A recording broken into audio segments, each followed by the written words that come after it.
Bonsoir à toutes et à tous, bienvenue dans cette édition d'information. Au sommaire, en déplacement, le Premier ministre sur les chantiers de plusieurs infrastructures routières, notamment les ponts stratégiques de Conakry, accompagné du nouveau ministre des Infrastructures et des Travaux publics. Amadou Liba évalue le niveau d'exécution des travaux. Et puis célébration ce vendredi de l'Assomption ou la montée de la Vierge Marie au ciel, c'est l'une des plus grandes fêtes chrétiennes partout en Guinée. Les fidèles se sont retrouvés dans les lieux de culte à Conakry. Les autorités religieuses ont tenu à accompagner les fidèles. Enfin, vulgarisation de la loi L0028 portant sur la protection de la propriété intellectuelle des œuvres littéraires et artistiques en Guinée. Mission du bureau guinéen des droits d'auteur est actuellement dans le 140 pour sensibiliser et informer les acteurs culturels des avantages liés à cette loi. Voilà pour le sommaire. Encore une fois, bonsoir à tous. Dans un instant, vous suivrez une série de décrets. Comme annoncé dans les titres, en déplacement, le Premier ministre sur les chantiers de plusieurs infrastructures routières, notamment les ponts stratégiques de Conakry, accompagné du nouveau ministre des Infrastructures et des Travaux publics, Amadou Liba, évalue le niveau d'exécution des travaux de Kakimbo à Kassoya, en passant par Kisoso. Partout, le bruit des machines est intense. Pour achever les ouvrages, la Direction nationale des voies urbaines accompagne le processus. Ousmane Bangoura, Kabasouma, Almami Ousmane Kobili Keita. En ce jour de l'Assomption, déclaré férié et chômé payé, c'est sur le terrain que le Premier ministre Amadou Liba a passé sa matinée. Première étape, Kassoya. Ici, un ouvrage d'art de 192 mètres linéaires, presque achevé avec un taux d'exécution de 98%. Face aux riverains venus l'accueillir, le chef du gouvernement a invité chacun à prendre soin de cette infrastructure, indispensable à la fluidité de la circulation et à la sécurité des usagers. Deuxième arrêt, Kisoso. Ce pont, long de 144 mètres linéaires, affiche 93% de taux d'avancement. Les travaux se concentrent sur les derniers raccordements et la mise en place des dispositifs de sécurité. Ces trois ponts aujourd'hui sont pratiquement terminés et nous pensons que dans les jours à venir, on pourra la libérer pour une circulation provisoire jusqu'à ce que les travaux de finition soient complétés. Donc je profite de l'occasion pour appeler la population, ceux qui vont utiliser ce pont, de l'utiliser à bon escient jusqu'à ce qu'on... Parce que nous forçons la main à l'entreprise, parce que l'entreprise aurait voulu qu'il y ait quand même une réception provisoire en attendant la libération. Dernière étape, Kakimbo, long de 144 mètres linéaires. L'ouvrage est en pleine phase de finalisation. Les travaux avancent dans les délais. Ces infrastructures constituent bien plus que de simples ouvrages de franchissement. Elles incarnent une volonté d'améliorer la mobilité, de stimuler l'économie locale et de renforcer les liens entre les quartiers. Il y a une volonté de désengager et de faire en sorte que les quartiers puissent être accessibles. Les populations de Conakry ont parfois de la peine à assurer une fluidité de la mobilité. Mais je pense qu'avec ces ponts, il y aura une plus grande, j'allais dire, fluidité pour permettre aux gens de rentrer plus tôt, de circuler plus facilement. C'est quelque chose de très important. Mais au-delà de ça, les ponts sont là. Maintenant, il faut penser à l'habitat, améliorer la gestion des quartiers pour éviter les inondations que nous avons constatées ces dernières semaines. C'est un effort qui concerne tout le monde, mais on le fera. Le ministère de l'Habitat devra faire une étude pour constater quelles sont les zones inhabitables, c'est-à-dire qui ne devraient pas être constructibles. À partir de ce moment-là, après la saison des pluies, il faudra de manière structurelle et de manière déterminée envisager la délocalisation de certains habitants pour les amener ailleurs, pour leur permettre d'avoir des logements non pas dans des zones à risque, mais dans des zones où ils ont la sécurité et ils auront également une plus grande, j'allais dire, confort. Avec des taux d'exécution dépassant les 90%, ces trois ponts devraient être mis en service dans les prochains mois, facilitant le quotidien de milliers d'usagers. Pour les populations riveraines, il ne reste plus qu'à veiller à leur entretien pour que ces ouvrages durent dans le temps. Rencontre à Conakry pour le suivi et la validation des recommandations de l'examen périodique universel 2025, initiative du ministère de la Justice soutenue par le Haut Commissariat aux droits de l'homme. La Guinée veut ainsi mettre en œuvre les recommandations en matière de respect des droits humains. Ainsi, il sera possible de tracer une feuille de route claire et efficace. Fodé Alpha Kamara, Tcherno Younoussaba.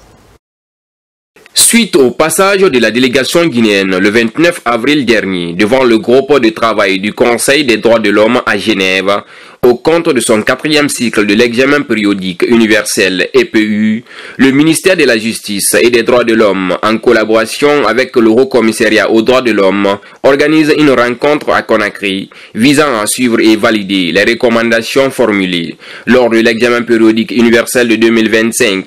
Il est question de répondre aux 257 recommandations. En raison du caractère répétitif des recommandations, mes services ont travaillé uniquement sur les nouvelles. C'est sur ces recommandations que vous serez amenés à vous prononcer au nom de la République de Guinée. C'est pourquoi je voudrais m'adresser particulièrement aux membres du mécanisme national de rapportage et de suivi des recommandations afin que chacun dans son département assure un suivi rigoureux de la mise en œuvre de celle-ci, de celles relevant de son ministère.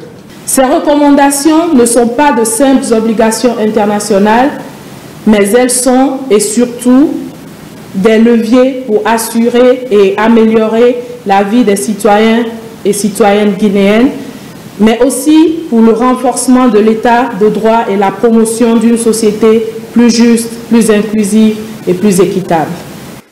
En dépit du plein pouvoir qu'est disposée la délégation guinéenne à Genève, le ministre de la Justice a préféré initier une consultation nationale avant de se prononcer sur ces recommandations. Tous les ministères sont déjà ici regroupés au sein du mécanisme national de rapportage et de suivi des recommandations. Donc ces membres de ce mécanisme seront présents. Ensuite, il y a la société civile et cette donc rencontre va se faire ici à travers les travaux de groupe sur les différentes thématiques qui sont au nombre de 15. Les recommandations seront examinées et un rapport sera préparé afin de répondre à chacune d'elles. Après cette étape, un rapport contenant la situation des recommandations va être déposé le 25 août prochain. Fin à Conakry de la conférence ministérielle Guinée-Mali. Elle a réuni également les forces de défense et de sécurité des deux pays. Le défi sécuritaire le long des frontières et la montée du terrorisme dans la sous-région étaient au centre des échanges. Des recommandations ont été faites pour contrer ces phénomènes. Alpha Agaba.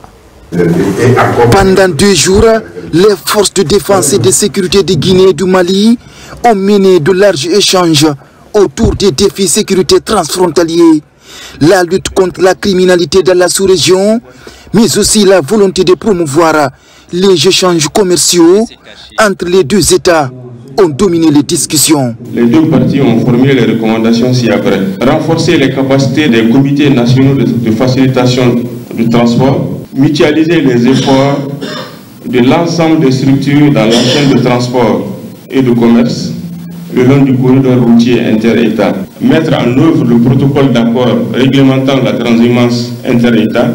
Affichant leur détermination à combattre les tracasseries, les deux ministres ont surtout insisté sur la consolidation des liens de coopération entre la Guinée et le Mali, une relation fraternelle vieille de plusieurs décennies. Si tout ce qui est contenu dans ce communiqué final est mis en œuvre, ça va régler beaucoup de choses. Si on fait ça, on aura défini un modèle de coopération bilatérale réussie dans l'intérêt de nos deux pays.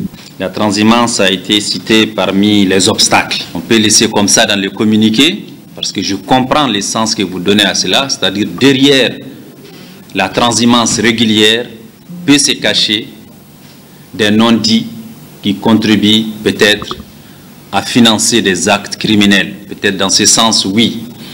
Mais faisons quand même attention à ce qu'on ne dise pas que la transhumance est un problème.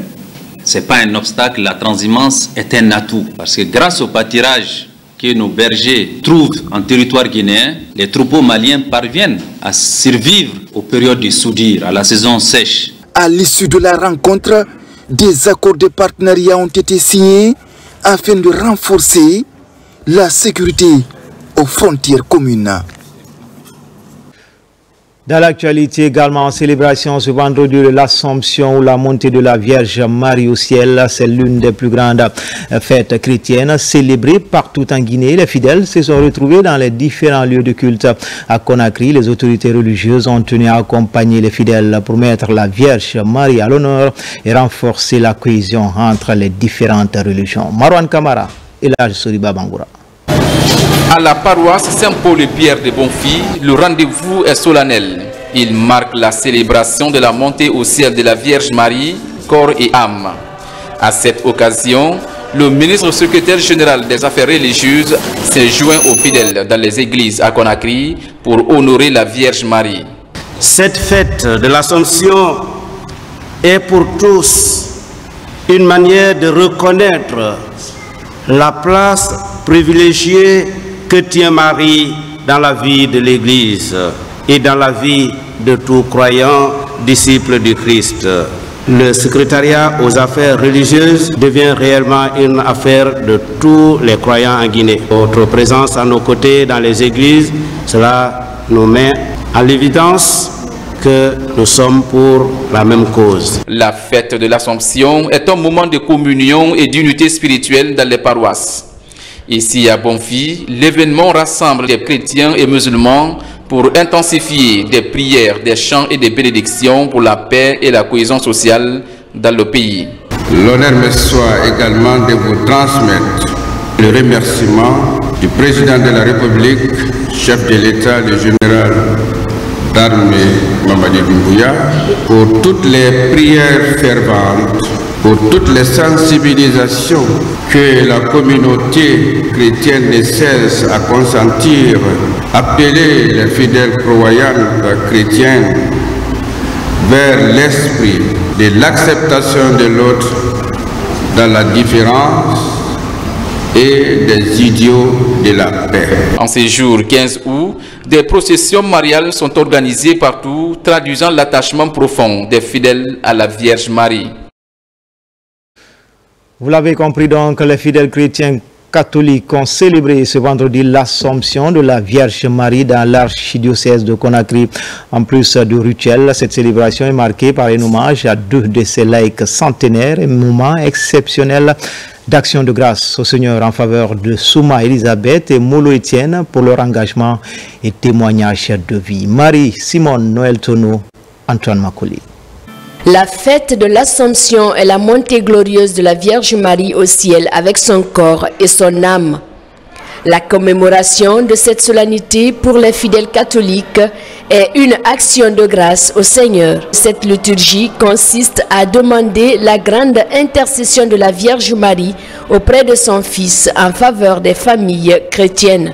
Nous voulons, par cette Eucharistie, qui est notre unique sacrifice, confié à la mère de Jésus et notre mère, les joies et les peines, les réussites et les échecs, les forces et les faiblesses, les attentes et les espoirs, les préoccupations et les projets de notre pays et de notre Église.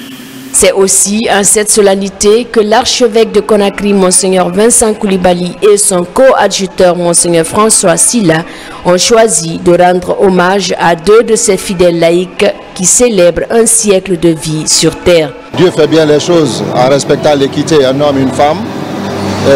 J'ai été très touché en les écoutant pour avoir traversé un siècle de vie. C'est quand même impressionnant et il reste encore dans la force de la santé et nous souhaitons que cette santé perdure. Invite est faite par Monseigneur Vincent Koulibaly aux Guinéens pour un bon déroulement du référendum. La paix et la cohésion ont aussi été longuement abordées lors de cette célébration pour des élections apaisées et réussies en Guinée. Grande mobilisation à Mandiana pour que règne la stabilité autour du livre saint. Toutes les couches sociales du Wassolon pour implorer le pardon divin en faveur du bien-être en Guinée. L'événement est organisé par les fils résidents et ressortissants pour renforcer les valeurs citoyennes. Tiamokaba. Au cœur de la commune urbaine de Mandiana, ce rendez-vous islamique mobilise résidents et ressortissants autour du livre saint. Fruits de leur union sacrée, les valeurs d'unité et de partage sont encore défendues pour le bonheur de la République de Guinée. À travers cette dynamique religieuse collective, Wassolon prône la fraternité pour exhorter les couches sociales du pays à promouvoir la cohésion sociale. Ils ont lu en faveur de la paix, de la quiétude, de la prospérité et surtout la réussite de la transition à sa tête, le général d'armée Mamadi Doumbouya. C'est une fierté pour Mandiana, une fierté pour les sages qui nous ont mis au monde, pour les imams qui nous guident vers le chemin de Dieu, mais aussi pour l'ensemble des dirigeants à leur tête, général Mamadi Doumbouya, son excellent le président de la République, alors qui a pour souci de développer cette nation. Donc par conséquent, nous les fils et ressortissants de Mandiana, nous devions lui emboîter les pas pour prôner la paix. L'initiative fédératrice implique les mosquées de Mandiana pour que règne la paix. En ce vendredi saint, les sermons sont pleins de sens pour ouvrir le livre qui retrace des belles histoires de cohabitation pacifique entre Guinéens. Pourquoi la lecture du Saint-Coran? Pour prier pour la Guinée, pour prier pour tous les Guinéens, pour prier pour les fils et filles de Mandiana, pour que la prospérité règne partout en Guinée. Pour prier aussi pour le président de la République, le général Mamadi Doumbouya, le chef de l'État, qui continue de libéraliser les initiatives et qui continue d'appuyer la Guinée à travers de grandes actions. Pourquoi la paix est importante? Pourquoi la prière est importante? La prière est importante pour que la Guinée maintienne la stabilité que nous connaissons. Parce que autour de nous, vous n'êtes pas sans savoir qu'il y a des foyers de tension autour de nous. Nous prions Dieu, nous prions les imams, nous prions tous les érudits que des quatre coins de la Guinée, qu'on continue de prier pour que la Guinée, la paix qui règne dans ce pays puisse être maintenue. Le gouvernement a de très grandes idées, a de très bonnes idées. Si vous prenez le grand projet Simandou, et la grande vision qui l'accompagne, la vision Simandou 2040, ce sont des choses qui vont apporter un plus à la Guinée. Mais nous ne pouvons réaliser tout ça que dans la paix et dans la stabilité.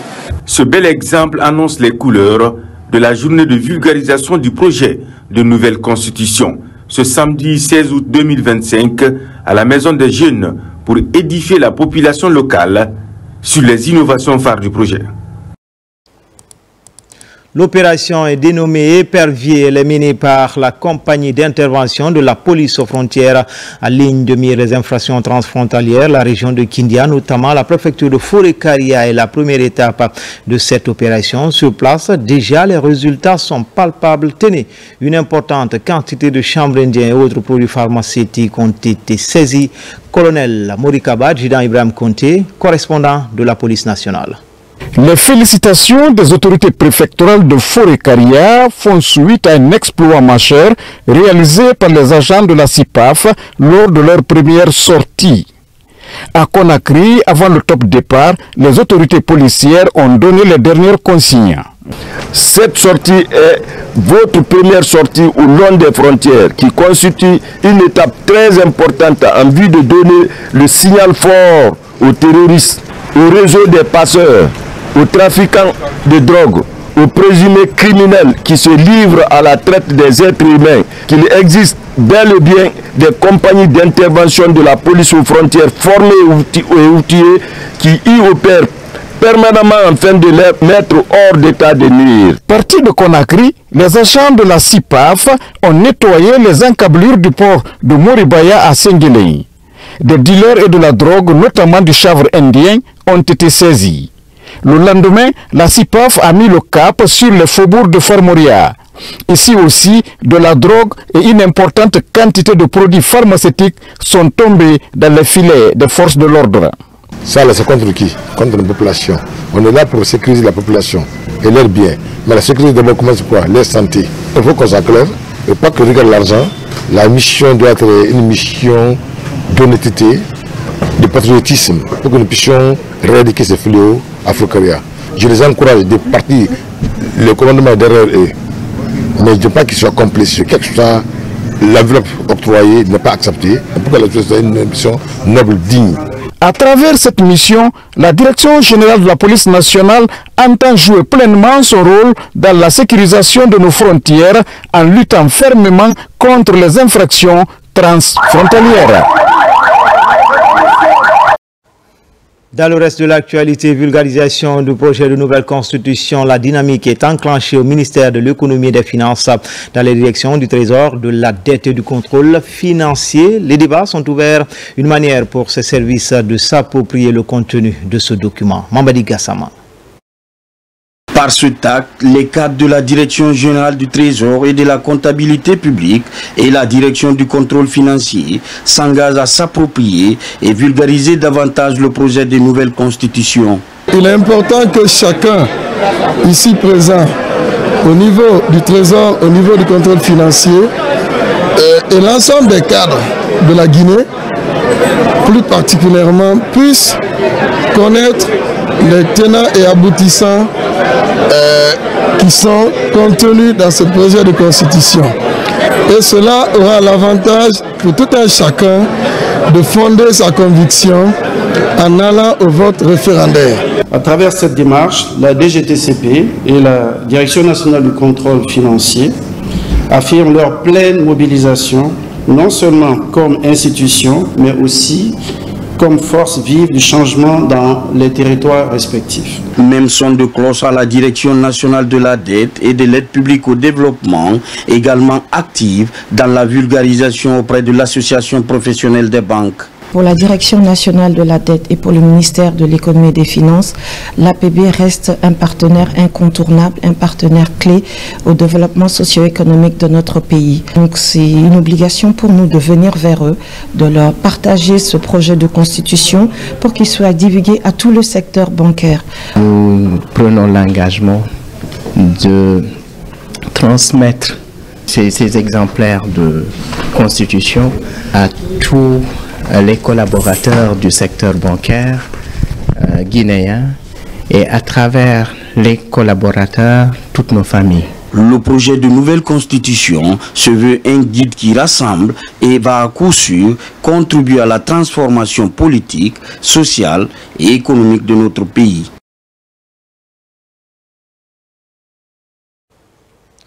À Kobian, une des localités de Dubreka, les populations se disent bien édifiées sur le contenu du projet de nouvelle constitution.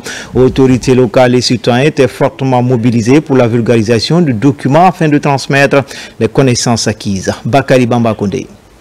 À quelques semaines du référendum prévu le 21 septembre prochain, des initiatives de sensibilisation et de vulgarisation du projet de la nouvelle constitution battent à leur plein, mobilisant associations, leaders communautaires et citoyens dans une démarche d'information et de compréhension collective dans le district de Kobian, préfecture de Dubreka. Il s'agit de permettre à chaque habitant de ce district de se forger une opinion éclairée sur le texte qui pourrait redéfinir le cadre juridique et institutionnel du pays. La nouvelle constitution, 199 articles, les innovations ont été expliquées et que les participants ont compris. Et surtout, ce qui est innovant cette fois-ci, c'est que la démarche suivie pour l'élaboration de ce document précieux. Ici, l'accent est mis sur les aspects qui touchent directement la vie des citoyens, les droits et devoirs, l'organisation locale, les libertés fondamentales et les nouvelles dispositions qui pourraient améliorer le quotidien. Partout où on a passé, vraiment c'est une satisfaction totale. Pour Kobian, ce n'est plus maintenant un projet, mais pour Kobian, c'est maintenant là, c'est la constitution. La campagne de vulgarisation du projet de la nouvelle constitution dans le district de Kobian représente un pas significatif dans la préparation au référendum à venir selon les autorités locales. Grâce à l'engagement des acteurs locaux et des équipes de sensibilisation, les citoyens ont désormais l'opportunité de se familiariser avec les nouveautés et les enjeux fondamentaux de ce texte. À présent, cette série de décrets. Décret 2-2025-0145 PRG CNRD-CGG portant attribution et organisation du ministère des Sports. Le président de la République a vu la charte de la transition décrète. Chapitre 1.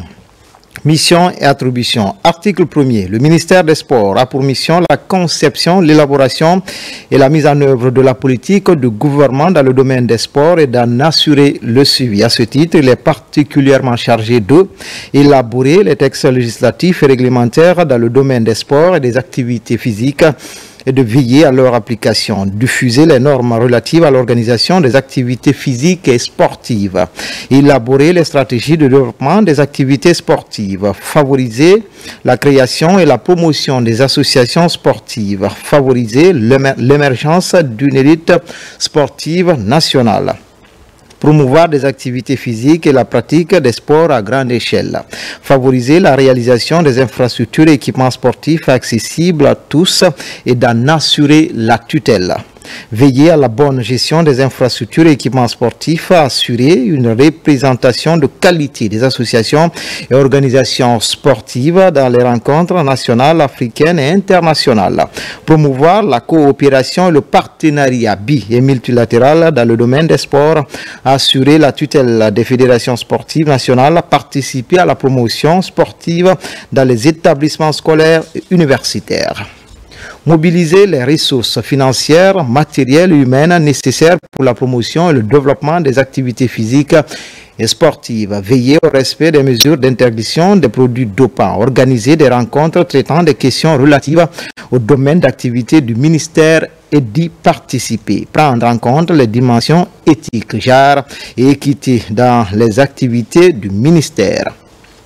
Prendre en compte la dimension environnementale et sociale dans la mise en œuvre des programmes et projets du ministère. Chapitre 2. Organisation. Article 2. Pour accomplir sa mission, le ministère des Sports comprend un secrétaire général, un cabinet des services d'appui des directions nationales, des services rattachés des organisations publiques autonomes, des programmes et projets publics, des services déconcentrés des organes consultatifs. Article 3. Le cabinet du ministre comprend un chef de cabinet, un conseiller principal, un conseiller juridique, un conseiller chargé des questions de communication, événements et de marketing sportif, un conseiller chargé du développement des sports, un conseiller chargé de mission, un attaché de cabinet. Article 4. Les services d'appui sont l'inspection générale, le bureau de stratégie et de développement, la cellule d'exécution des projets et programmes Simandou 2040, CFP, PS 2020-40, la division des ressources humaines, la division des affaires financières, la personne responsable des marchés publics, le contrôleur financier, le centre des ressources documentaires, le service de modernisation des systèmes d'information, le service genre et équité, le service hygiène, santé, sécurité au travail, le service communication et relations publiques, le service accueil et information, le secrétariat central. Article 5. Les directions nationales sont la Direction nationale du développement des disciplines sportives, la Direction nationale des sports de masse, article 6, la Direction générale et la Direction générale de Nimba Sport. Article 7, les services rattachés sont le service national des normes et de suivi des organisations sportives, le service de la médecine du sport, le service national des infrastructures sportives. Article 8, les organisations publiques autonomes sont le Fonds d'aide au développement du sport, l'Institut national de la jeunesse, de l'éducation physique et des sports. Article 9, les programmes et projets publics sont ceux initiés dans les domaines spécifiques du ministère. Article 10. Les services déconcentrés sont ceux prévus dans les décrets organisant les administrations régionales et préfectorales. Article 11. Les organes consultatifs sont le Comité national olympique et sportif guinéen, le Comité national paralympique guinéen, le Comité spécial olympique, le Comité national, le Conseil national des sports, le Conseil de discipline.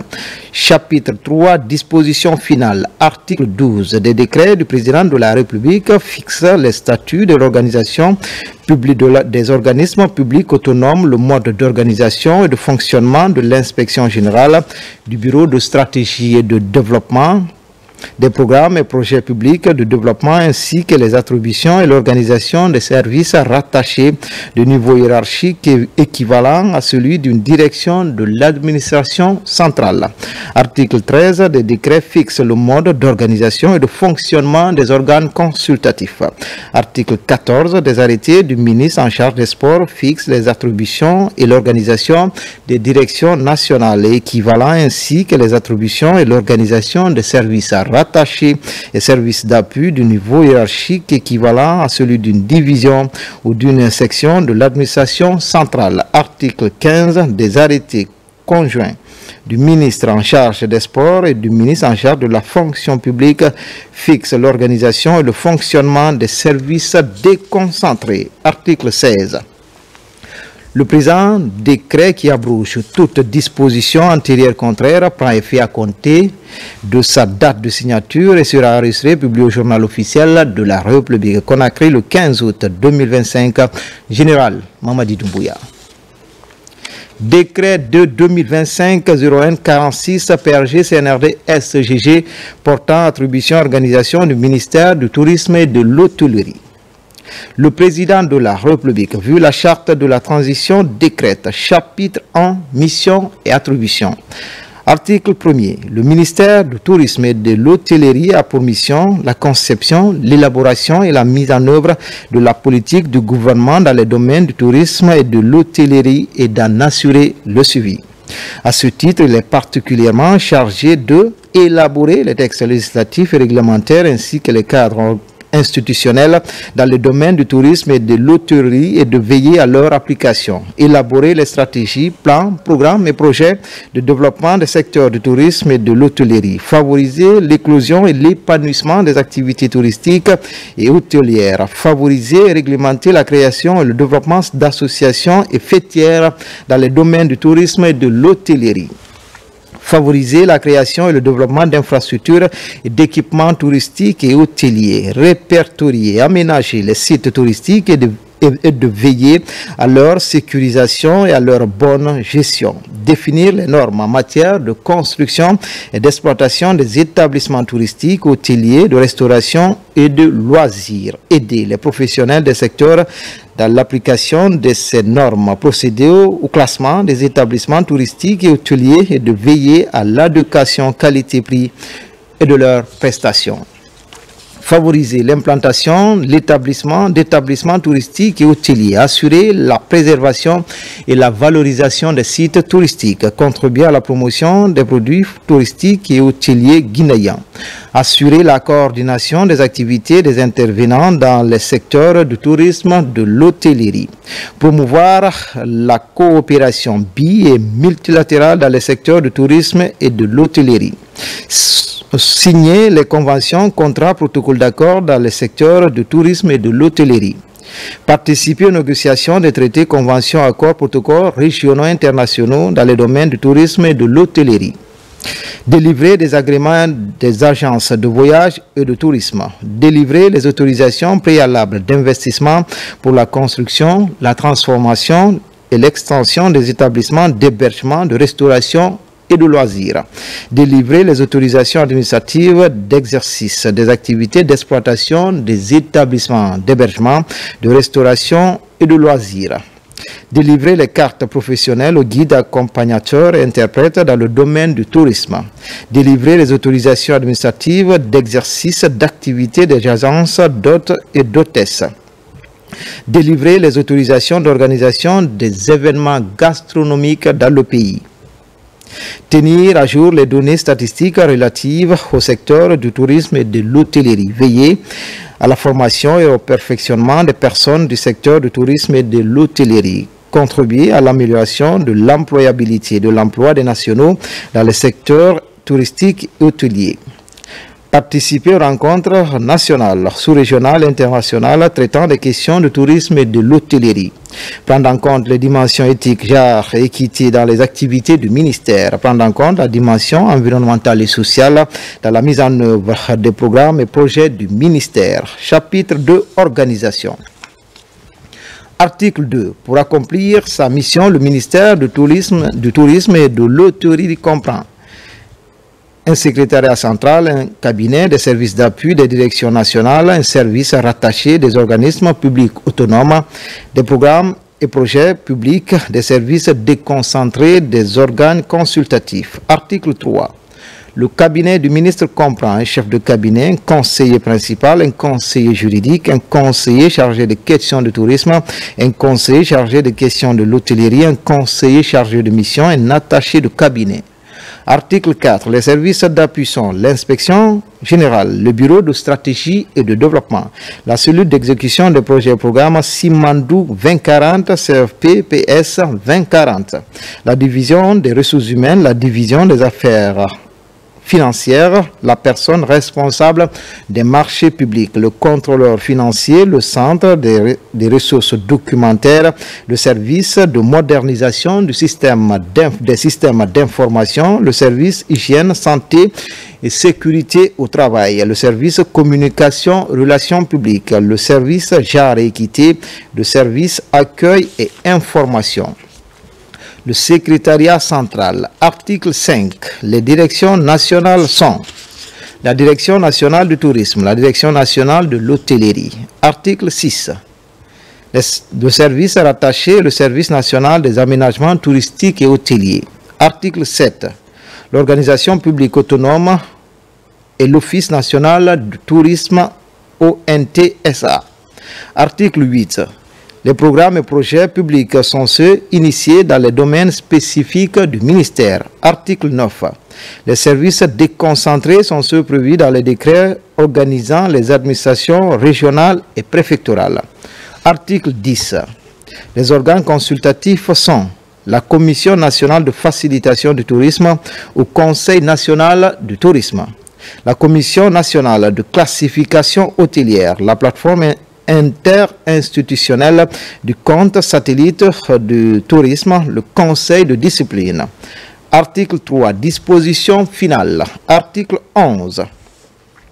Des décrets du président de la République fixent les statuts des organismes publics autonomes, le mode d'organisation et de fonctionnement de l'inspection générale, du bureau de stratégie et de développement, des programmes et projets publics de développement ainsi que les attributions et l'organisation des services rattachés de niveau hiérarchique équivalent à celui d'une direction de l'administration centrale. Article 12. Des décrets fixent le mode d'organisation et de fonctionnement des organes consultatifs. Article 13. Des arrêtés du ministre en charge du tourisme et de l'hôtellerie fixent les attributions et l'organisation des directions nationales et équivalent ainsi que les attributions et l'organisation des services rattachés, services d'appui au niveau hiérarchique équivalent à celui d'une division ou d'une section de l'administration centrale. Article 14. Des arrêtés conjoints du ministre en charge du tourisme et de l'hôtellerie et du ministre en charge de la fonction publique fixent l'organisation et le fonctionnement des services déconcentrés. Article 15. Le présent décret qui abroge toute disposition antérieure contraire prend effet à compter de sa date de signature et sera enregistré et publié au journal officiel de la République. Conakry le 15 août 2025. Général Mamadi Doumbouya. Décret de 2025-01-47 PRG CNRD SGG portant attribution et organisation du ministère de la Culture et de l'Artisanat. Le président de la République, vu la charte de la transition, décrète. Chapitre 1. Mission et attribution. Article 1er. Le ministère de la Culture et de l'Artisanat a pour mission la conception, l'élaboration et la mise en œuvre de la politique de gouvernement dans le domaine de la culture et de l'artisanat et d'en assurer le suivi. À ce titre, il est particulièrement chargé de élaborer les textes législatifs et réglementaires ainsi que le cadre institutionnel dans les domaines de la culture et de l'artisanat et de veiller à leur application, veiller à la réglementation des métiers du cinéma, de la vidéo et de la photo, favoriser la production cinématographique et audiovisuelle, délivrer les autorisations d'investissement et d'événements culturels, élaborer les stratégies, plans, programmes et projets de développement de la culture et de l'artisanat. Favoriser l'éclosion et l'épanouissement des activités culturelles, individuelles ou collectives. Encourager la création, la production et la diffusion d'œuvres artistiques et littéraires enracinées dans les valeurs culturelles traditionnelles guinéennes. Favoriser la création et le développement d'associations, de groupements et de coopératives culturelles et artisanaux. Favoriser la création et le développement d'infrastructures et d'équipements culturels et artisanaux. Favoriser l'implantation d'industries et d'entreprises culturelles, assurer la préservation et la valorisation du patrimoine culturel et historique des communautés guinéennes, veiller à la protection de la propriété littéraire et artistique, assurer la promotion du patrimoine culturel et artisanal guinéen, assurer la coordination des activités des intervenants dans le secteur de la culture et de l'artisanat, piloter et coordonner les actions de formation artistique et artisanale, impulser la recherche appliquée dans les domaines culturels et patrimoniaux, favoriser l'innovation dans tout l'écosystème culturel et artisanal guinéen, promouvoir la coopération bi- et multilatérale dans le secteur de la culture et de l'artisanat, délivrer les cartes professionnelles aux guides, accompagnateurs, interprètes et aux artisans, délivrer les certificats de conformité des produits artisanaux guinéens, contribuer à l'amélioration et l'employabilité et de l'emploi des nationaux dans le secteur de l'artisanat. Organiser des rencontres traitant des questions relatives au domaine d'activité du ministère et d'y participer, prendre en compte les dimensions éthiques, genre et équité dans les activités du ministère, coordonner, développer et promouvoir les relations de coopération bilatérale, multilatérale et décentralisée dans les domaines de la culture et de l'artisanat, lien avec les partenaires nationaux et internationaux. Prendre en compte la dimension environnementale et sociale dans la mise en œuvre des programmes et projets du ministère. Chapitre 2, organisation. Article 2. Pour accomplir sa mission, le ministère de la Culture et de l'Artisanat comprend un secrétaire général, un cabinet, des services d'appui, des directions nationales, des directions générales, des services rattachés, des organismes publics autonomes, des programmes et projets publics, des services déconcentrés, des organes consultatifs. Article 3. Le cabinet du ministre comprend un chef de cabinet, un conseiller principal, un conseiller juridique, un conseiller chargé des questions de culture et de patrimoine, un conseiller chargé des questions d'artisanat, un conseiller chargé de mission, un attaché de cabinet. Article 4. Les services d'appui sont l'inspection générale, le bureau de stratégie et de développement, la cellule d'exécution des projets et programmes Simandou 2040, CFP, PS 2040. La division des ressources humaines, la division des affaires financières, la personne responsable des marchés publics, le contrôleur financier, le centre des ressources documentaires, le service de modernisation des systèmes d'information, le service communication et relations publiques, le service hygiène, santé, sécurité au travail, le bureau de coopération et de partenariat, le service genre et équité, le service accueil et information, le secrétariat central. Article 5. Les directions nationales sont la Direction nationale de la culture, la Direction nationale du patrimoine culturel et historique, la Direction nationale de l'artisanat. Article 6. Les directions générales sont la Direction générale des infrastructures et équipements culturels et artisanaux, la Direction générale des industries culturelles et créatives, la Direction générale des percussions et danses traditionnelles, la Direction générale des spectacles, la Direction générale des centres de lecture publique et d'animation culturelle, le Musée national de Guinée. Article 7. Les services rattachés sont le Service national de formation, de recherche et d'innovation culturelle et artisanale, la Bibliothèque nationale. Article 8. Les organismes publics autonomes sont le Bureau guinéen des droits d'auteur, le Fonds de développement des arts et de la culture, l'Office national de la promotion de l'artisanat, l'Office national de cinéma de Guinée, le Centre culturel franco-guinéen. Article 9. Les programmes et projets publics sont initiés dans les domaines spécifiques du ministère. Article 10. Les services déconcentrés sont ceux prévus dans les décrets organisant les administrations régionales et préfectorales. Article 11. Les organes consultatifs sont le Conseil national de la culture, le Comité guinéen du patrimoine culturel et historique, le Comité de coordination pour le développement et la promotion de l'artisanat, la Chambre de l'artisanat et des métiers, le Conseil de discipline. Chapitre 3. Dispositions finales. Article 12 des décrets du président de la République fixe les statuts organismes publics autonomes, le mode d'organisation et de fonctionnement de l'inspection générale, du bureau de stratégie et de développement des programmes et projets d'appui de développement ainsi que les attributions et l'organisation des services rattachés au niveau hiérarchique équivalent à celui d'une direction centrale de l'administration centrale. Article 13 des décrets fixent le mode d'organisation et de fonctionnement des organes consultatifs. Article 14 des arrêtés du ministre en charge de la culture et de l'artisanat fixent les attributions et l'organisation des directions nationales et équivalents ainsi que les attributions et l'organisation des services rattachés et services d'appui du niveau hiérarchique équivalent à celui d'une division ou d'une section de l'administration centrale. Article 15 des arrêtés conjoints du ministre en charge de la culture et de l'artisanat et du ministre en charge de la fonction publique fixent l'organisation et le fonctionnement des services déconcentrés. Article 16, le présent décret qui abroge toute disposition antérieure contraire prend effet à compter de sa date de signature, sera enregistré et publié au journal officiel de la République. Conakry le 15 août 2025, Général Mamadi Doumbouya. Décret 2-2025-01-48 PRG CNRD SGG portant attribution et organisation du ministère de l'Agriculture. Le président de la République, vu la charte de la transition, décrète chapitre en mission et attribution. Article 1er.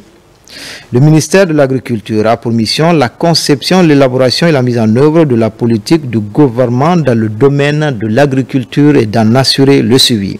À ce titre, il est particulièrement chargé de élaborer les textes législatifs et réglementaires dans le domaine de l'agriculture et de veiller à leur application, élaborer et mettre en œuvre les stratégies, plans, programmes et projets de développement de l'agriculture et de procéder à leur évaluation.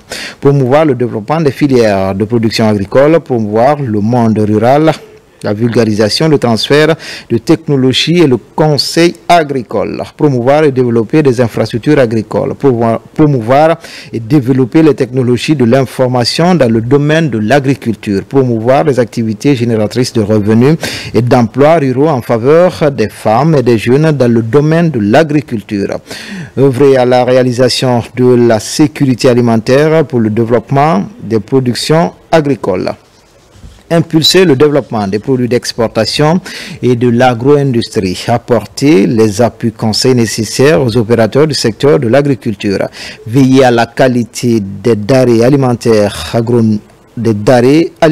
agricoles et manufacturés, veiller à la sécurisation du foncier rural, veiller à l'exploitation rationnelle et durable des ressources agricoles, organiser des rencontres traitant des questions relatives au domaine d'activité du ministère et d'y participer, prendre en compte les dimensions éthiques, genre, équité dans les activités du ministère, prendre en compte la dimension environnementale et sociale dans la mise en œuvre des projets et programmes du ministère.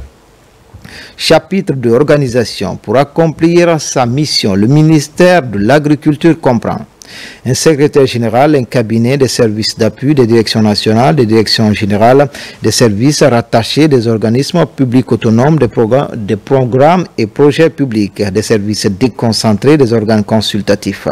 Article 3. Le cabinet du ministre comprend un chef de cabinet, un conseiller principal, un conseiller juridique, un conseiller chargé des questions agricoles, infrastructures rurale et organisation professionnelle, un conseil économique, un conseil chargé de mission et un attaché de cabinet. Article 4. Les services d'appui sont l'inspection générale, le bureau de stratégie et de développement, la cellule d'exécution des projets, des projets du programme Simandou 2040, CFPPS 2040, la division des ressources humaines, la division des affaires financières, le contrôleur financier,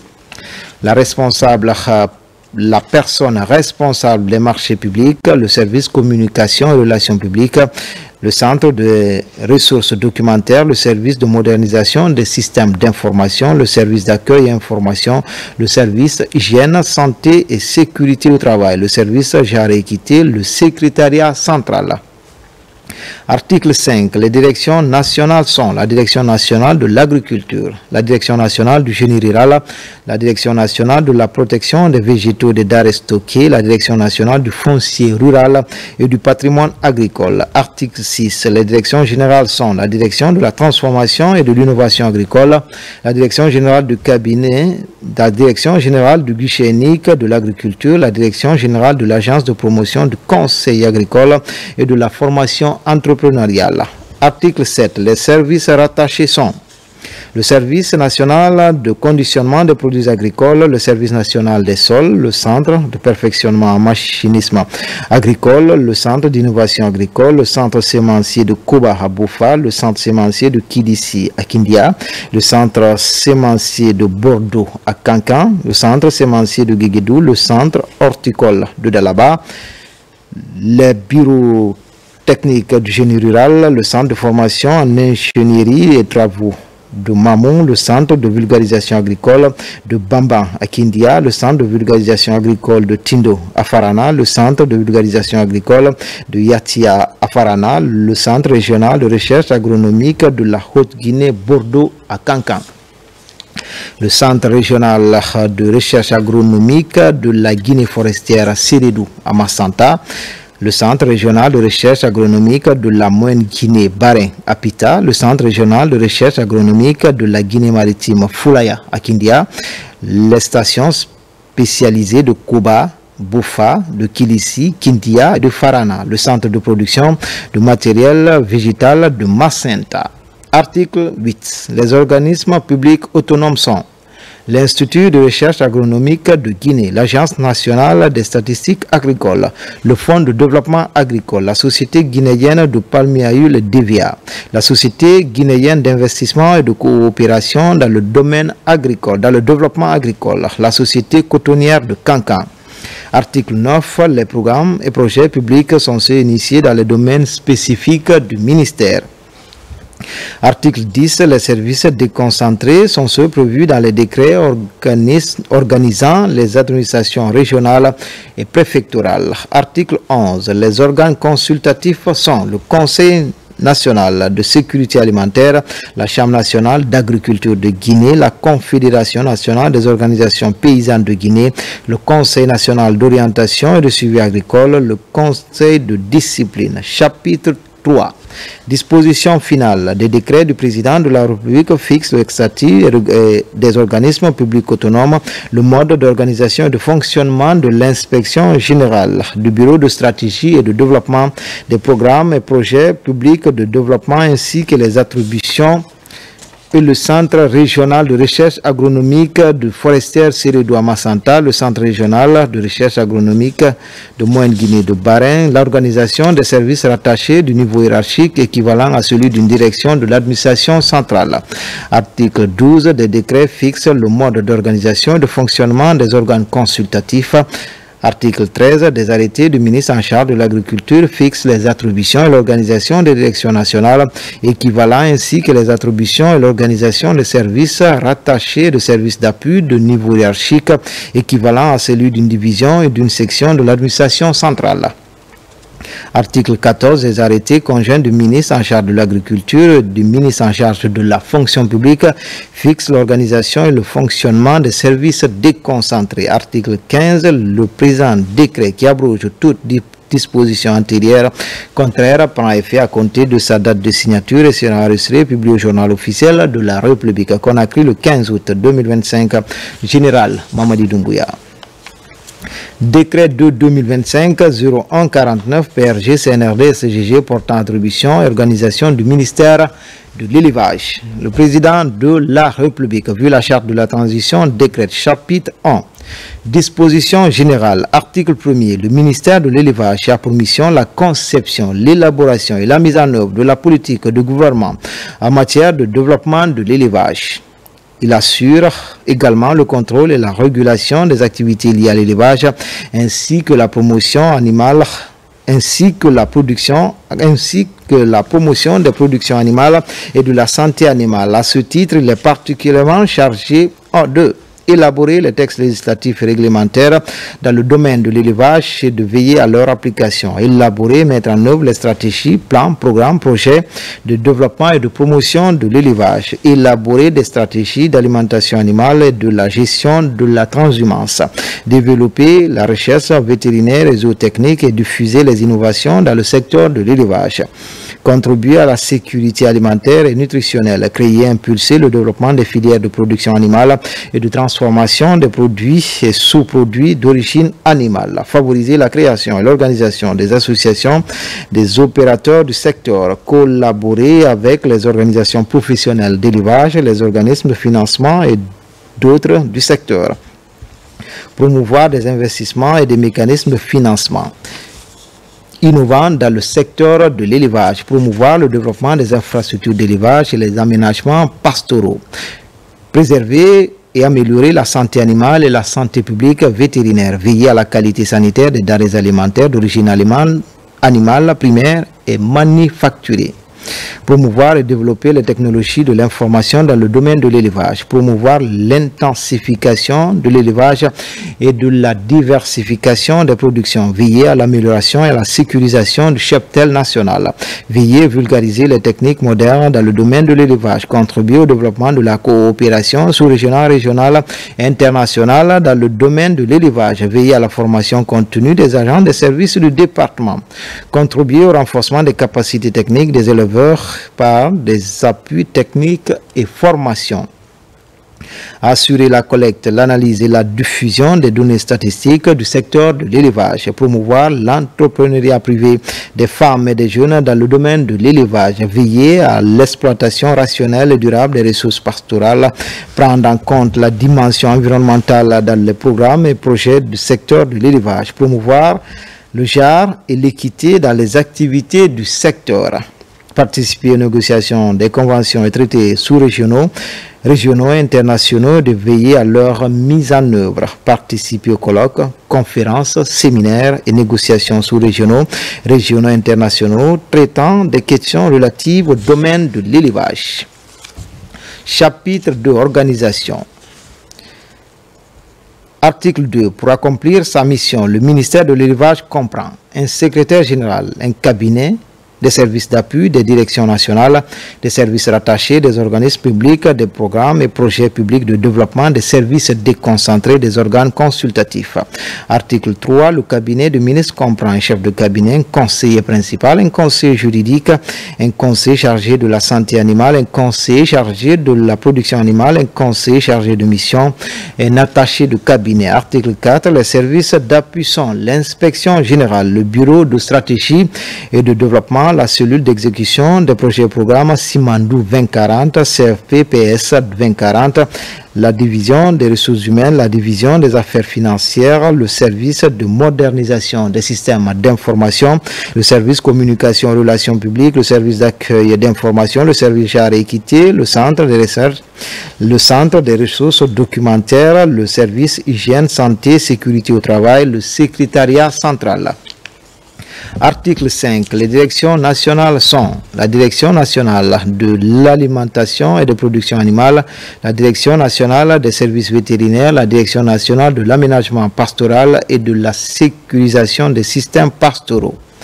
Article 6. Les services rattachés sont l'unité mobile de santé animale de l'Abbé, l'unité mobile de santé animale de Cancan, l'unité mobile de santé animale de Kindia, l'unité mobile de santé animale de Nzérékouré, le centre de lutte contre les trypanosomiases animales de Daboula, le Centre national d'insémination artificielle animale, le Centre vétérinaire de contrôle frontalier, le service vétérinaire d'inspection des abattoirs, le laboratoire de production des vaccins vétérinaires de Kindia, le Centre d'appui et de démonstration de l'élevage de Bouquet, le Centre d'appui et de démonstration de l'élevage de Famoila, le Centre d'appui et de démonstration de l'élevage de Ditine, le Centre de formation de l'élevage de l'Abbé, le laboratoire régional vétérinaire de l'Abbé, le laboratoire régional vétérinaire de Cancan, le laboratoire régional vétérinaire de Nzérékouré, le laboratoire régional vétérinaire de Farana. Article 7. Les organismes publics sont le Fonds national pour le développement de l'élevage, le laboratoire central vétérinaire de diagnostic. Article 8. Les programmes et projets publics de développement sont ceux initiés dans le domaine d'intervention spécifique du ministère. Article 9. Les services déconcentrés sont ceux prévus dans les décrets organisant les administrations régionales et préfectorales. Article 10. Les organes consultatifs sont la Confédération des organisations professionnelles de l'élevage, l'Ordre national des docteurs vétérinaires de Guinée, l'Ordre national des ingénieurs géotechniciens de Guinée, le Conseil de discipline, chapitre 3, disposition finale. Article 11. Des décrets du président de la République fixent séparément les statuts des organismes publics, des organes consultatifs, le mode d'organisation et de fonctionnement, l'inspection générale ainsi que des programmes et projets publics de développement. Article 12. Des décrets fixent le mode d'organisation et de fonctionnement des organes consultatifs. Article 13. Des arrêtés du ministre de l'élevage fixent séparément les attributions et l'organisation les attributions et l'organisation des directions nationales et équivalents ainsi que les attributions et l'organisation des services rattachés et services d'appui de niveau hiérarchique équivalent à celui d'une division ou d'une section de l'administration centrale. Article 14. Des arrêtés conjoints du ministre en charge de l'élevage et du ministre en charge de la fonction publique fixent l'organisation et le fonctionnement des services déconcentrés. Article 13. Le présent décret qui abroge toute disposition antérieure contraire prend effet à compter de la date de sa signature et sera enregistré publié au journal officiel de la République. Conakry le 15 août 2025. Général Mamadi Doumbouya. Décret de 2025-0150 PRG CNRD portant attribution et organisation du ministère de la Jeunesse. Le président de la République, vu la charte de la transition, décrète chapitre 1, mission et attribution. Article 1er. Le ministère de la Jeunesse a pour mission la conception, l'élaboration et la mise en œuvre de la politique du gouvernement dans le domaine de la jeunesse et d'en assurer le suivi. À ce titre, il est particulièrement chargé d'élaborer les textes législatifs et réglementaires dans le domaine de la jeunesse et de veiller à leur application. Diffuser les normes relatives à l'organisation des activités de jeunesse, élaborer les stratégies de développement des activités de jeunesse, contribuer à la promotion de l'éducation citoyenne des jeunes, favoriser la création et la promotion des associations des jeunes, assurer la tutelle technique des associations et organisations de jeunesse, développer l'employabilité et promouvoir l'emploi des jeunes, favoriser l'auto-emploi des jeunes, favoriser la réalisation des infrastructures et équipements socio-éducatifs accessibles à tous et d'en assurer la tutelle, veiller à la bonne gestion des infrastructures équipements et socio-éducatifs, assurer une représentation de qualité des associations et organisations de jeunes dans les rencontres nationales, africaines et internationales, organiser, promouvoir le volontariat et le bénévolat des jeunes, promouvoir la coopération et le partenariat bi- et multilatéral dans le domaine de la jeunesse. Participer à la promotion sportive et des activités socio-éducatives dans les établissements scolaires et universitaires. Mobiliser les ressources financières, matérielles et humaines nécessaires pour la promotion et le développement des activités physiques et socio-éducatives des jeunes. Organiser des rencontres étant des questions relatives au domaine d'activité du ministère et d'y participer. Prendre en compte les dimensions éthiques, genre et équité dans les activités du ministère, prendre en compte la dimension environnementale et sociale dans la mise en œuvre des programmes et projets du ministère. Chapitre 2, organisation. Article 2, pour accomplir sa mission, le ministère de la Jeunesse comprend un secrétaire général, un cabinet, des services d'appui, des directions nationales, un service rattaché, des organismes publics autonomes, des programmes et projets publics, des services déconcentrés, des organes consultatifs. Article 3, le cabinet du ministre comprend un chef de cabinet, un conseiller principal, un conseiller juridique, un conseiller chargé des questions d'activité socio-éducative, un conseiller chargé des questions de l'emploi des jeunes, un conseiller chargé de mission, un attaché de cabinet. Article 4.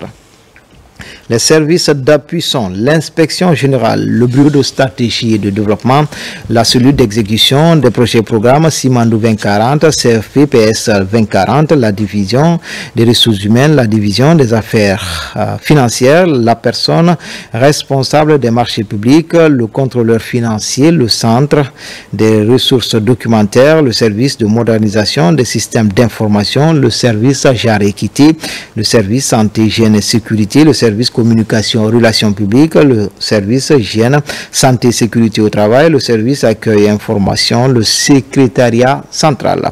Article 5, les directions nationales sont la direction nationale de la jeunesse et des activités socio-éducatives, la direction nationale de l'emploi et de l'auto-emploi des jeunes. Article 6, le service rattaché, le service national des infrastructures et équipements socio-éducatifs. Article 7, les organismes publics autonomes sont le Fonds national pour l'insertion jeune, l'Agence guinéenne d'exécution des travaux d'intérêt public pour l'emploi, l'Agence nationale du volontariat jeunesse, l'Observatoire national de la jeunesse, l'Office national des loisirs. Article 8, les programmes et projets publics sont ceux initiés dans les domaines spécifiques du ministère. Article 9, les services déconcentrés sont ceux prévus dans les décrets organisant les administrations régionales et préfectorales. Article 10, les organes consultatifs sont le Conseil national des jeunes de Guinée, le Conseil national de concertation sur l'emploi des jeunes, le Conseil de discipline. Chapitre 3, disposition finale. Article 11. Les décrets du président de la République fixent les statuts des organismes publics autonomes, le mode d'organisation et de fonctionnement de l'inspection générale, du bureau de stratégie et de développement, des programmes et projets publics de développement ainsi que les attributions et l'organisation des services rattachés au niveau hiérarchique équivalent à celui d'une direction de l'administration centrale. Article 12. Des décrets fixent le mode d'organisation et de fonctionnement des organes consultatifs. Article 13.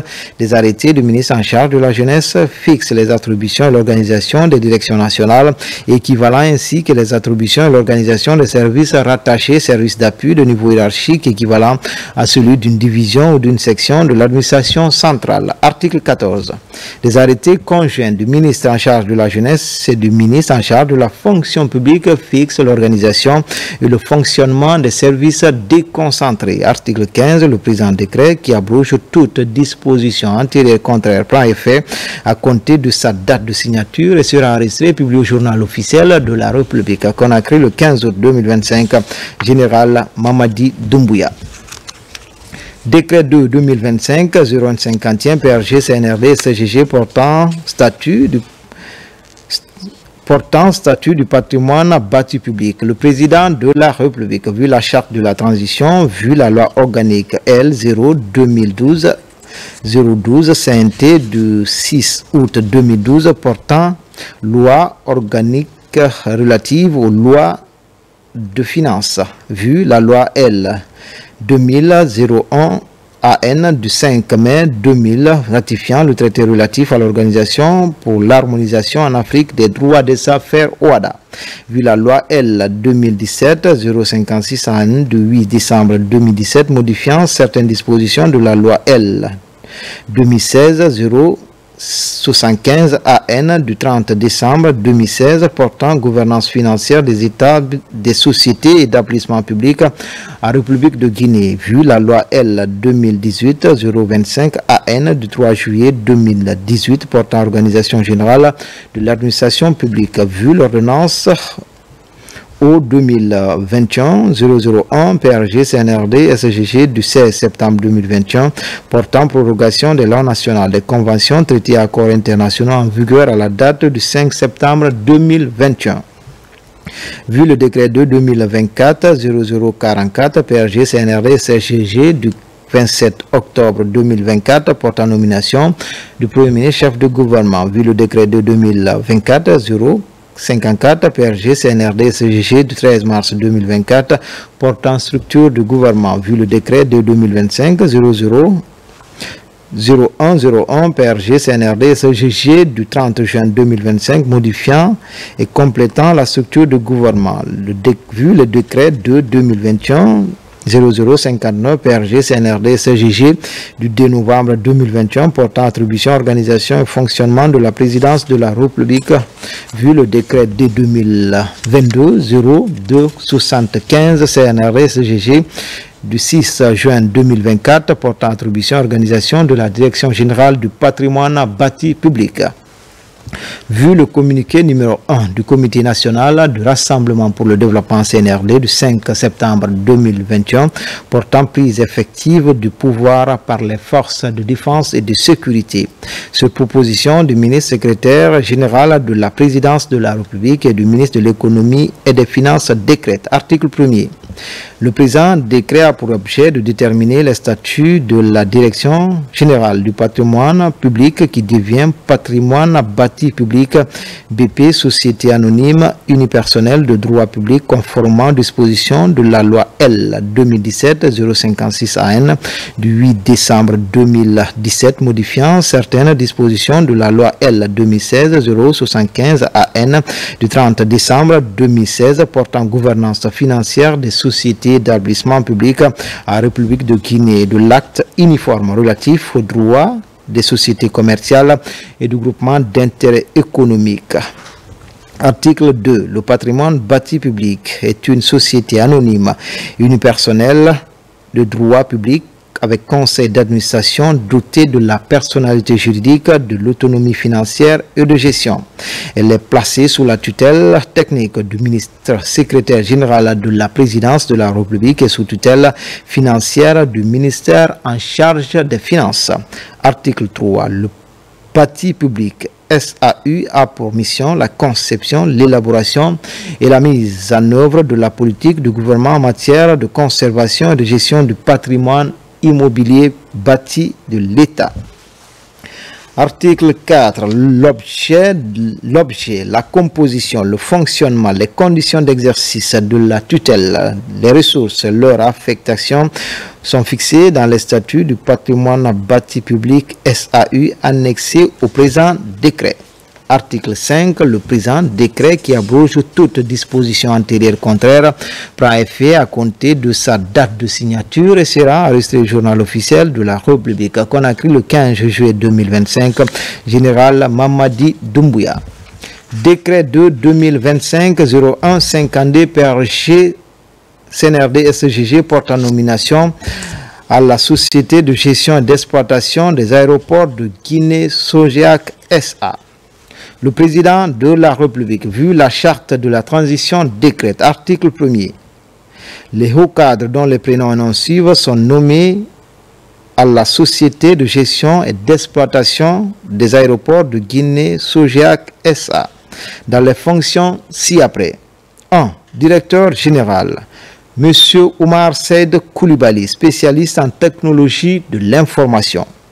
2. Directeur général adjoint, M. Sekou Ahmed Tidjane Yansane, expert en comptabilité. Article 2. Le présent décret qui abroge toute disposition antérieure contraire prend effet à compter de la date de sa signature et sera enregistré publié au journal officiel de la République. Conakry le 15 août 2025, signé Général Mamadi Doumbouya. Dans l'actualité encore, plus de 200 millions de francs guinéens sur le budget adopté à l'unanimité par le conseil communal de Sanoya pour le développement local. La décision a été prise lors de la 10e session du conseil communal. C'est dans cette dynamique que plusieurs autres plans de développement ont été élaborés par la délégation spéciale. Maïmouna Bela Diallo. Dans cette salle,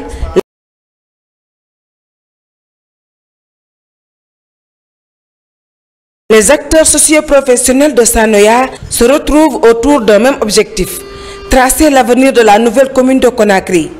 C'est le conseil communal de Sanoya, avec au cœur des débats les chantiers de développement communautaire. Le premier inscrit au vote fut la décision portant interdiction formelle de vente des produits alimentaires non protégés sur le périmètre de la commune urbaine de Sanoya. Que quitus étant donné désormais, dans les semaines qui suivent, Sanoya sera sûrement doté de son plan de développement local qui servira d'outil essentiel pour son développement local. Les réalisations déjà menées dans la commune sont passées en revue. la délégation spéciale planche sur les priorités des prochains projets de développement local. J'ai retenu de cette session une satisfaction pour la cohésion et l'entente entre les conseillers pour l'adoption de leur plan de développement local. Je les encourage à donner la main pour le développement de leur commune. Chaque commune est appelée d'adopter son PDL. Tu ne peux pas développer une commune si vous n'avez pas votre plan de développement local. Cet outil qui est important, inscrit même dans le code de collectivité, c'est son article 516 qui autorise toutes les communes d'élaborer son plan de développement local. C'est le deuxième conseil communal depuis que Sanoya est devenue commune. Des engagements sont pris pour accélérer son développement socio-économique. Dans cette salle, les acteurs sociaux... Vulgarisation de la loi L0028 portant sur la protection de la propriété intellectuelle des œuvres littéraires et artistiques en Guinée. Une mission du bureau guinéen des droits d'auteur est actuellement dans l'arrière-pays. Dans le Sankara, les hommes de culture et autres artistes sont sensibilisés et informés sur le contenu de cette loi. Ibrahima Oulem Foufana, Silati Kourouma. Ici, à la Maison des Jeunes de Farana, les acteurs de la culture sont au cœur de ce cadre de vulgarisation de la loi 028 portant sur la protection de la propriété littéraire et artistique en République de Guinée. Ils sont artistes, auteurs, tenanciers d'hôtels ou encore d'auberges à être éclairés sur les textes réglementaires du domaine. Ce projet a été initié pour essayer de vulgariser la loi L028 portant droit des artistes et créateurs guinéens. Ce projet est extrêmement important, c'est pourquoi M. le ministre, au nom du président de la République, a détaché cette importante délégation ici aujourd'hui à Farana.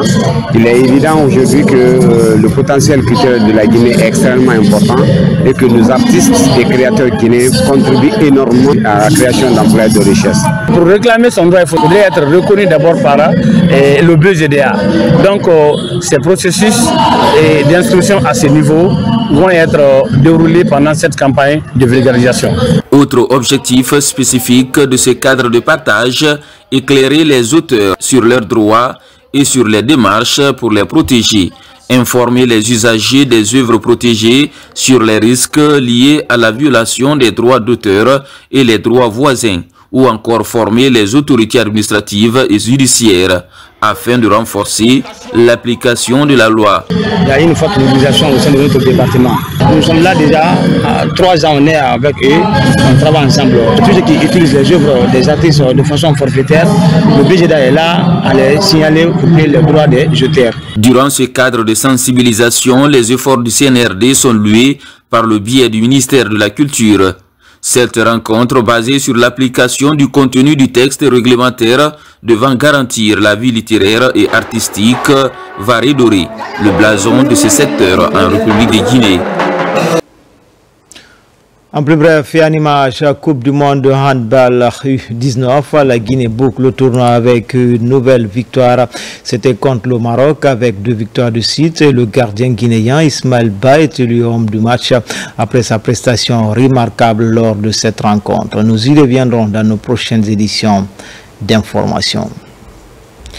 Douleur et consternation à la RTG, notre collègue Daouda Tabansila a tiré sa révérence ce soir du côté de Tunis, annonce le ministère de l'Information et de la Communication, décédé de suite de maladie. En plus d'être journaliste, reporter et patron de notre site web, il était aussi analyste dans certaines émissions comme Zénith de Koloma et Presse Hebdo, pour ne citer que celle-là ici en image à l'une de ces toutes dernières émissions. Nous étions le 11 juillet 2025.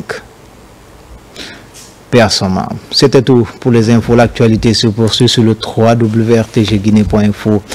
À bientôt pour d'autres actualités sur la Guinée, notre paradis terre de richesse et d'innovation, Inch'Allah.